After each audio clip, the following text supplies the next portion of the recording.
नमस्कार, मैं पंकज प्रसून।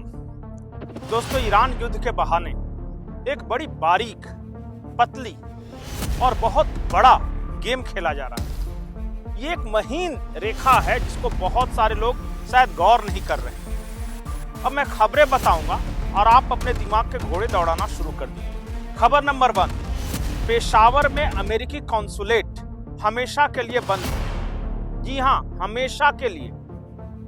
अमेरिका ने कहा है कि $7.3 मिलियन हर साल खर्च हो रहे थे।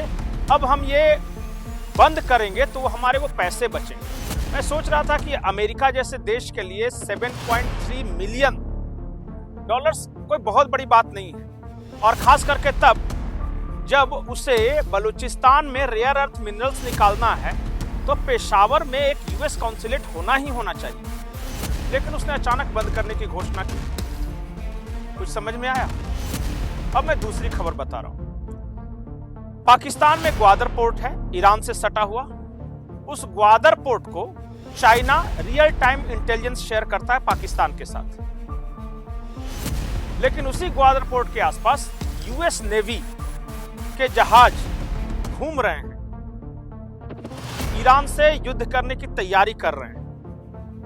मतलब जहां पे यूएस नेवी के जहाज हैं, उसी पोर्ट पे China real time intelligence gather भी कर रहा है, उसे शेयर भी कर रहा है। अभी पाकिस्तान के साथ शेयर कर रहा है, पता नहीं ईरान को भी देता होगा, किसे पता। अब खबर नंबर 3 देखिए। अचानक अमेरिका ने पाकिस्तान से कहा है कि आईएमएफ के फंड तो तुम्हें दिलवा देंगे, लेकिन तुम्हें 3-4 चीज करनी पड़ेगी। एक तो कि तुम्हें अपना बजट जो है वो सरप्लस में लाना होगा। जब से पाकिस्तान बना है बजट कभी सरप्लस में नहीं आया है। ये एक ऐसी डिमांड है अमेरिका की जो शायद कभी पूरी ना हो। दूसरा, उसने कहा है कि तुमने जो 50-55 रुपए बढ़ाए हैं तेल के दाम, तुमको 110-120 रुपए तक बढ़ाना होगा। अब पाकिस्तान में जैसा बैकलैश है उसे देखकर तो ये संभव नहीं लग रहा है कि तुरंत शहबाज शरीफ बढ़ाएंगे। इन सारी घटनाओं को लेकर आपको क्या समझ में आता है? अब आइए खबरों की दुनिया में जो दिखाई जा रही। खबर यह है कि पहले आसिफ मुनीर और उसके बाद शहबाज शरीफ गए थे सऊदी अरबिया पैसे वैसे मांगने के लिए कि हमारी हालत बहुत खराब है, कुछ पैसे दे दीजिए। खबर नंबर 2, अफगानिस्तान के साथ जो झगड़ा चल रहा है पाकिस्तान का, उसमें अभी तक दुनिया के किसी देश की कोई टिप्पणी क्यों नहीं आई? कहीं नहीं। पाकिस्तान एयर स्ट्राइक कर रहा है, सब कुछ कर रहा है।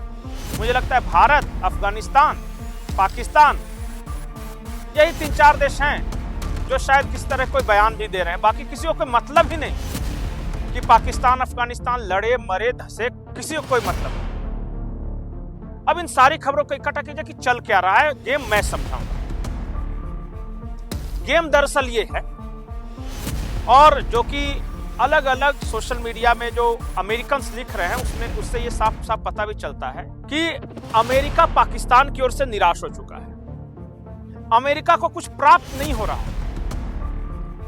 आखिरी उम्मीद ये थी कि जो पाकिस्तान है वो ईरान के खिलाफ युद्ध में अमेरिका का साथ देगा, लेकिन पाकिस्तान थोड़ा ढुलमुल रवैया अपना रहा। अब सऊदी और अमेरिका मिलकर पाकिस्तान को टाइट कर रहे हैं कि तुमको तो लड़ना है, और नहीं तो ना आईएमएफ का पैसा मिलेगा, ना सऊदी से तेल मिलेगा, ना रुपया मिलेगा, ना पैसा मिलेगा। दुनिया का कोई देश तुम्हारी मदद नहीं करेगा। वो जबरदस्ती किसी तरह पाकिस्तान को ईरान के खिलाफ युद्ध में घसीटना चाह रहे हैं। दूसरा जो मुझे समझ में आ रहा है वो ये है कि अगर पाकिस्तान अमेरिका का साथ नहीं देता, सऊदी अरब का साथ नहीं देता, तो अमेरिका बलूचिस्तान के जो आजादी के जो लड़ाई लड़ रहे हैं मुजाहिदीन, बलूच लिबरेशन आर्मी, उसको डायरेक्टली इनडायरेक्टली मदद पहुंचा रहा है। क्योंकि बलूच लिबरेशन आर्मी ने हाल ही में जो हमले किए हैं, तो जिन हथियारों से हमला किया वो अमेरिकन मेड थे। पाकिस्तान अमेरिका का दोस्त है, लेकिन अमेरिका के हथियार बलूच लिबरेशन आर्मी के लोगों के पास है। कुछ गड़बड़ नहीं लग रही? मुझे ऐसा लगता है कि ईरान युद्ध की समाप्ति के साथ ही बलूचिस्तान आजाद हो जाएगा। और ये मैं क्यों कह रहा हूं कि अमेरिका के इंटरेस्ट में है। जैसे ही बलूचिस्तान आजाद होगा, बलूचिस्तान की नई सरकार के साथ अमेरिका जो डील साइन करेगा, उससे वहां मिनरल्स निकालने में अमेरिका को आसानी होगी। इसके अलावा बलूचिस्तान का स्ट्रेटेजिक लोकेशन कुछ इस तरह है कि एक तरफ अफगानिस्तान, एक तरफ ईरान और तीसरी तरफ पाकिस्तान और नीचे सागर, अरब सागर, वो चारों दिशाओं में नजर रख सकेगा। तो एक पपेट गवर्नमेंट लाहौर में हो या इस्लामाबाद में हो, उससे बेहतर है कि एक पपेट गवर्नमेंट क्वेटा में हो या पेशावर में हो। वो ज्यादा स्ट्रेटेजिकली अमेरिका के लिए मुफीद है, सेंट्रल एशिया पर भी नजर रखने के लिए। और पाकिस्तान को जितने रुपए दिए हैं अमेरिका ने आज तक, उसका आधा भी अगर बलूचिस्तान या बलूच लिबरेशन आर्मी को दे दे तो ये काम कर लेंगे अपना। और बलूचों के पास रिसोर्सेज नहीं है, ये हर किसी को पता है। वो अंत में मिनरल्स ही बेचेंगे, और मिनरल्स बेचेंगे तो खरीदार अमेरिका, यूरोप, यही सब रहेंगे। इंडिया दोस्त रहेगा, उसको भी परमिशन देंगे। और बलूचिस्तान एक ऐसा देश होगा जो कि वेस्टर्न कंट्रीज की तरफ झुका हुआ होगा, क्योंकि उसकी ऐतिहासिक दुश्मनी पाकिस्तान के साथ है।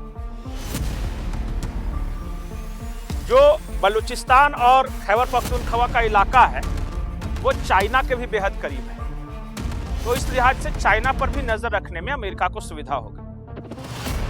हो सकता है कि अभी ये सारी बातें दूर की कौड़ी लग रही है, लेकिन जिस तरह बलूच लिबरेशन आर्मी के लोगों के पास अमेरिका के हथियार हैं और जिस तरह अफगानिस्तान जंग को लेकर अमेरिका बिल्कुल शांत है, पाकिस्तान की कोई मदद नहीं कर रहा, और जिस तरह अचानक पाकिस्तान को धमकी दी जाने लगी है कि तुम्हारा फंड वगैरह बंद कर देंगे, ये सारी घटनाएं इशारा तो यही कर रही है कि अमेरिका फिलहाल पाकिस्तान से, शहबाज शरीफ से और असीम मुनीर से खुश नहीं।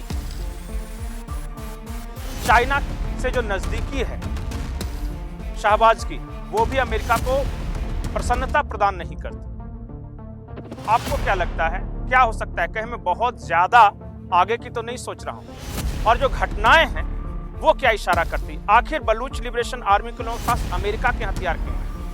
एक और गहरी बात यह है कि जब ऑपरेशन रोरिंग लायन पहला हुआ था, यानी पहली बार जब इजराइल अमेरिका ने ईरान पर अटैक किया था, तो स्टारलिंक्स के सैटेलाइट्स जो हैं वो कराची से पहुंचने थे ईरान के अंदर। आरोप यह है कि पाकिस्तान के अंदर से ही किसी ने खबर की है ईरान को, जिसके कारण बहुत सारे डिकोडर बर्बाद हो गए स्टारलिंक्स के। ये बात CIA को पता है, इसका बदला CIA जरूर लेगा। आपको हमारी खबर कैसी लगी, इस पे आपकी क्या राय है, कमेंट सेक्शन में जरूर बताएं। नमस्कार।